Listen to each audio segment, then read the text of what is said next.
My Little Pony, Equestria Girls is one of those movies that seems to really get the My Little Pony fanbase up in arms on both sides of the fence. It's a movie that has been described as the Phantom Menace of My Little Pony. It's a movie that has a reputation so bad it puts Bruce Lee fights back from the grave to shame for some. And considering how atrocious that movie was, it says a lot about how some people perceive this movie. On the other hand, some people generally love this movie despite its flaws and consider it a masterful addition to the My Little Pony library. And in my opinion, this movie is a toss-up. One of the more common objections against this movie is that it was created to sell toys, and I won't deny this charge is true.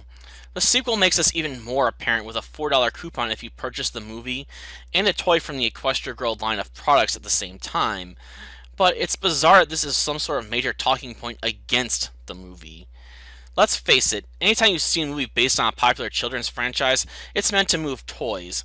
There's no way that a My Little Pony movie wouldn't have the underlying message of, buy our stuff. You can argue that this movie is extremely blatant about this point, but I don't see it being any more blatant than Power Rangers Turbo. Equestria Girls takes a lot of the usual cliches associated with high school dramas and dimensional travel stories and bundles them together in a fashion that feels like it has taken a very by the book sort of approach. This isn't to say that this movie doesn't have a few funny scenes, but so much of the movie feels like it's covering territory that a dozen other movies have already covered that it's extremely predictable and boring. It also doesn't help that the movie invokes a lot of the usual cliches associated with the show as well. In fact, the ending of this movie is a perfect reflection of this point.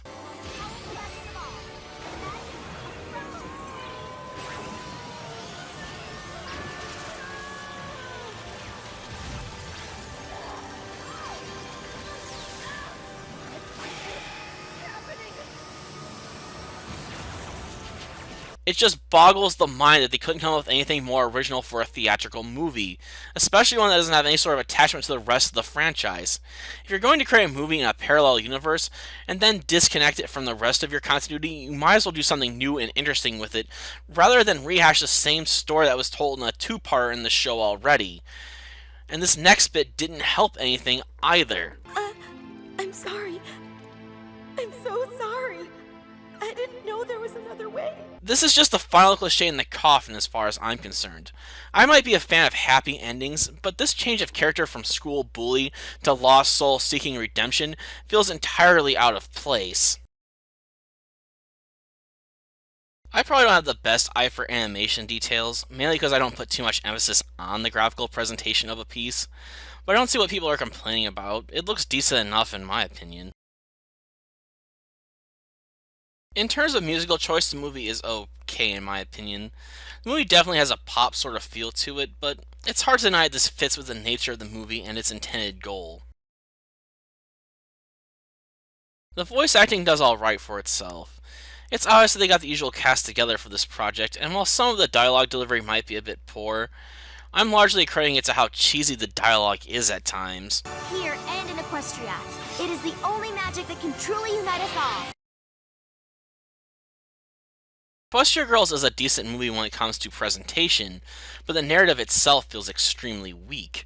The lack of original ideas present within the script begins to hurt within the first 30 minutes of the movie.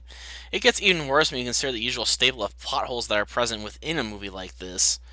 As for a final verdict, I'd say this movie is strangely watchable despite being a train wreck when it comes to its story, though I wouldn't recommend paying more than a couple of dollars for this movie if you have to own a physical copy.